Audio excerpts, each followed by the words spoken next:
मलेरकोटला की कहानी शुरू होती है पंजाब के दिल से। एक ऐसा क्षेत्र जो अपने जीवंत इतिहास और सांस्कृतिक विरासत के लिए जाना जाता है। 15वीं शताब्दी में हरे भरे मैदानों और उपजाऊ खेतों के बीच एक छोटे से राज्य का उदय हुआ, जो समय के इतिहास पर एक अमिट छाप छोड़ने के लिए नियत था। इसके संस्थापक शेख सदर उद-दीन, एक सूफी संत जो अपनी बुद्धिमत्ता और धर्मपरायणता के लिए पूजनीय थे, ने एक ऐसी विरासत की नींव रखी जो सहिष्णुता, सद्भाव और न्याय के प्रति अटूट प्रतिबद्धता द्वारा परिभाषित होगी। शेख सदर उद-दीन पैगंबर मोहम्मद के वंशज 11वीं शताब्दी में महमूद गजनवी की आक्रमणकारी सेनाओं के साथ भारत आए थे।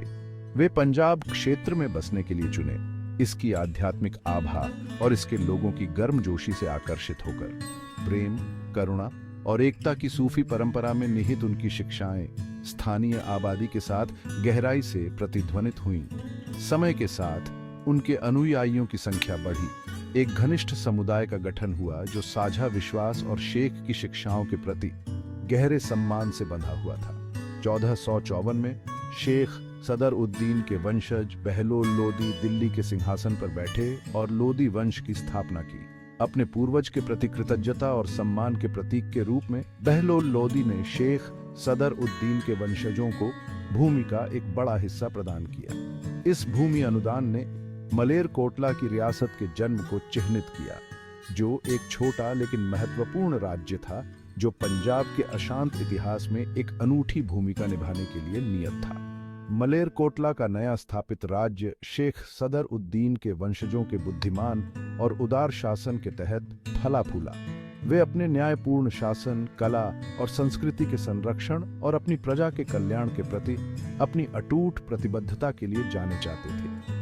शेख सदर उद-दीन द्वारा बोए गए सहिष्णुता और सांप्रदायिक सद्भाव के बीज मलेरकोटला की उपजाऊ मिट्टी में जड़ें जमा चुके थे और फल फूल रहे थे। एक ऐसे समाज का पोषण कर रहे थे जहां विभिन्न धर्मों और पृष्ठभूमि के लोग शांतिपूर्वक सह अस्तित्व में रहते थे।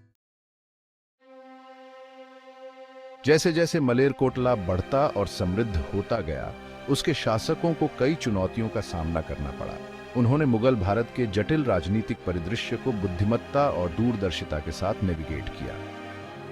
यह नवाब शेर मोहम्मद खान, एक ऐसे शासक जो अपनी न्याय की भावना और अपने सिद्धांतों के प्रति अपनी अटूट प्रतिबद्धता के लिए प्रसिद्ध थे, के शासनकाल के दौरान था कि सिख समुदाय के साथ मलेरकोटला के अनूठे संबंध बने। प्रतिकूलता की आग में परीक्षित यह बंधन मलेरकोटला की पहचान की आधारशिला बन जाएगा, जो धार्मिक असहिष्णुता के सामने साहस और करुणा की शक्ति का प्रमाण है। 17वीं शताब्दी के अंत में 10वें सिख गुरु गोबिंद सिंह के नेतृत्व में सिख समुदाय को मुगल अधिकारियों के हाथों अथक उत्पीड़न का सामना करना पड़ा।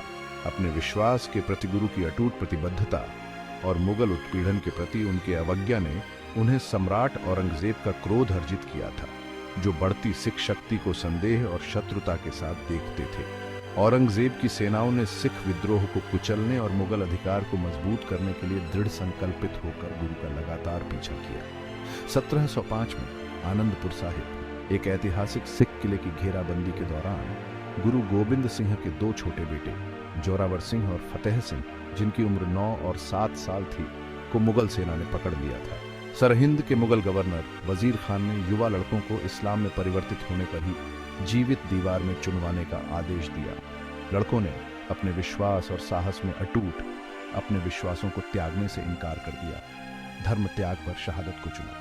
नवाब शेर मोहम्मद खान, जो मुगल दरबार में मौजूद थे, जब सजा सुनाई गई तो वे क्रूरता के इस कृत्य से भयभीत थे। उन्होंने विरोध में आवाज उठाई, यह तर्क देते हुए कि इस्लाम निर्दोष बच्चों की हत्या करने से मना करता है और ऐसा कृत्य मुगल साम्राज्य के विवेक पर एक दाग होगा। उन्होंने भावुक होकर तर्क दिया, निर्दोष बच्चों को इतने भयानक भाग्य के अधीन करना इस्लाम के सिद्धांतों के विरुद्ध है।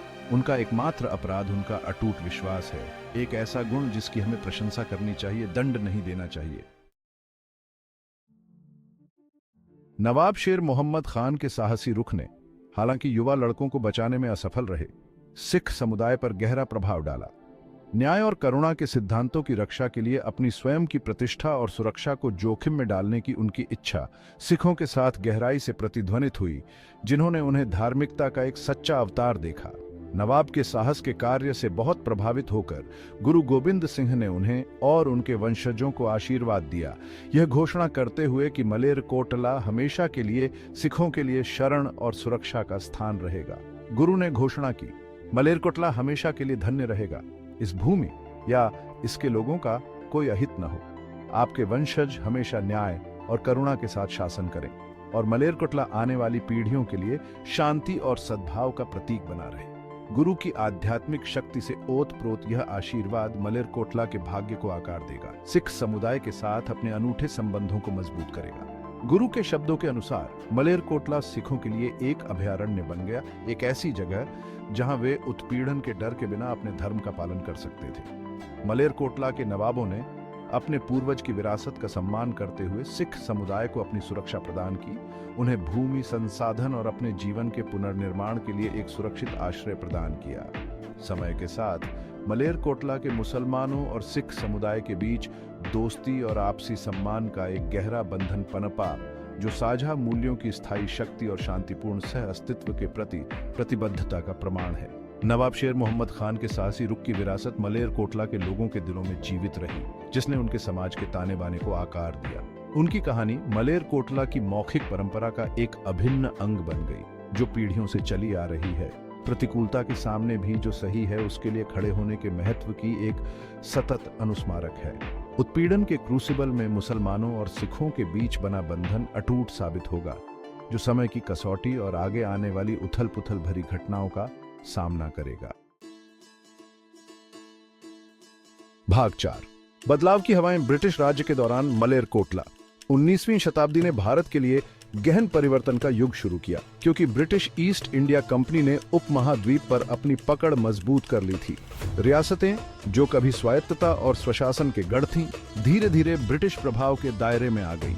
उनकी शक्ति और स्वायत्तता का लगातार क्षरण हुआ। मलेरकोटला को अन्य रियासतों की तरह इस नई राजनीतिक वास्तविकता को नेविगेट करना पड़ा, अपने पारंपरिक मूल्यों और जीवन के तरीके को औपनिवेशिक प्रशासन की मांगों के साथ संतुलित करना पड़ा। ब्रिटिश शासन द्वारा उत्पन्न चुनौतियों के बावजूद मलेरकोटला अपने प्रबुद्ध शासकों के अधीन फलता फूलता रहा। मलेरकोटला के नवाबों ने शिक्षा और प्रगति के महत्व को पहचानते हुए अपनी समृद्ध सांस्कृतिक विरासत को संरक्षित करते हुए आधुनिक सुधारों को अपनाया। उन्होंने स्कूल और अस्पताल स्थापित किए, व्यापार और वाणिज्य को प्रोत्साहित किया और अपनी प्रजा के जीवन को बेहतर बनाने के लिए अथक प्रयास किया। नवाबों के प्रगतिशील दृष्टिकोण और सुशासन के प्रति उनकी प्रतिबद्धता से प्रभावित होकर अंग्रेजों ने औपनिवेशिक व्यवस्था के भीतर मलेरकोटला को एक अद्वितीय दर्जा दिया। अन्य रियासतों के विपरीत, जिन्हें ब्रिटिश अधिकारियों द्वारा कब्जे में ले लिया गया था या सीधे शासन किया जाता था, मलेरकोटला ने कुछ हद तक स्वायत्तता बरकरार रखी। इसके शासकों को न्यूनतम हस्तक्षेप के साथ अपने आंतरिक मामलों का प्रबंधन करने की अनुमति दी गई। सापेक्ष शांति और स्थिरता की इस अवधि ने मलेरकोटला को अपने आंतरिक विकास पर ध्यान केंद्रित करने की अनुमति दी। नवाबों ने शिक्षा, स्वास्थ्य सेवा और बुनियादी ढांचे में भारी निवेश किया, जिससे मलेरकोटला ब्रिटिश भारत के भीतर एक आदर्श राज्य बन गया। धार्मिक सद्भाव के लिए राज्य की प्रतिष्ठा, जो पहले से ही अच्छी तरह से स्थापित थी, बढ़ती रही। विभिन्न धर्मों और पृष्ठभूमि के लोगों को आकर्षित करती रही, जिन्होंने भारत के अन्य हिस्सों को त्रस्त करने वाले बढ़ते सांप्रदायिक तनावों से शरण मांगी। भाग 5, एक सुरक्षित आश्रय। विभाजन के दौरान मलेरकोटला। वर्ष 1947 ने भारतीय उपमहाद्वीप के इतिहास में एक महत्वपूर्ण क्षण को चिह्नित किया, जो ब्रिटिश शासन से स्वतंत्रता के लिए दशकों से चले आ रहे संघर्ष की परिणति थी। हालांकि ये लंबे समय से प्रतीक्षित स्वतंत्रता एक भारी कीमत पर आई, क्योंकि भारतीय उपमहाद्वीप का धार्मिक आधार पर विभाजन हुआ, जिससे दो नए राष्ट्रों का जन्म हुआ, भारत और पाकिस्तान। विभाजन ने मानव इतिहास के सबसे बड़े सामूहिक पलायन को जन्म दिया, जिसमें व्यापक हिंसा और सांप्रदायिक रक्तपात हुआ, जिसने उपमहाद्वीप के सामूहिक मानस पर एक अमिट छाप छोड़ी। जैसे ही हिंसा और अराजकता का साया पंजाब में छा गया, मलेरकोटला आशा की किरण के रूप में खड़ा रहा, जो सांप्रदायिक सद्भाव की स्थायी शक्ति का प्रमाण है। जबकि पड़ोसी शहर और गांव धार्मिक संघर्ष से फटे हुए थे, मलेरकोटला शांति का नखलिस्तान बना रहा।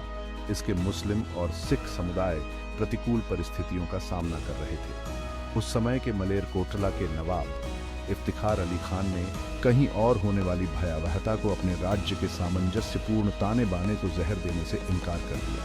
उन्होंने हिंसा से भाग रहे शरणार्थियों के लिए अपने महल के दरवाजे खोल दिए, उन्हें भोजन, आश्रय और सुरक्षा प्रदान की, चाहे उनका कोई भी धर्म हो। अपनी प्रजा की सुरक्षा और भलाई के प्रति उनकी अटूट प्रतिबद्धता उनके धर्म की परवाह किए बिना साहस और करुणा का एक उदाहरण स्थापित करती है, जो उनके छोटे से राज्य की सीमाओं से बहुत दूर तक गूंजती है। मलेरकोटला के लोग अपने शासक के उदाहरण से प्रेरित होकर उनके अनुरूप जरूरतमंद लोगों के लिए अपने घर और दिल खोल दिए। सिखों ने मुस्लिम परिवारों को आश्रय दिया, जबकि मुसलमानों ने अपने सिख पड़ोसियों की रक्षा के लिए अपनी जान जोखिम में डाल दी। मलेरकोटला का साझा इतिहास, सहिष्णुता और अंतर्धार्मिक समझ की विरासत उनके चारों ओर फैली नफरत और विभाजन की ताकतों से अधिक मजबूत साबित हुई।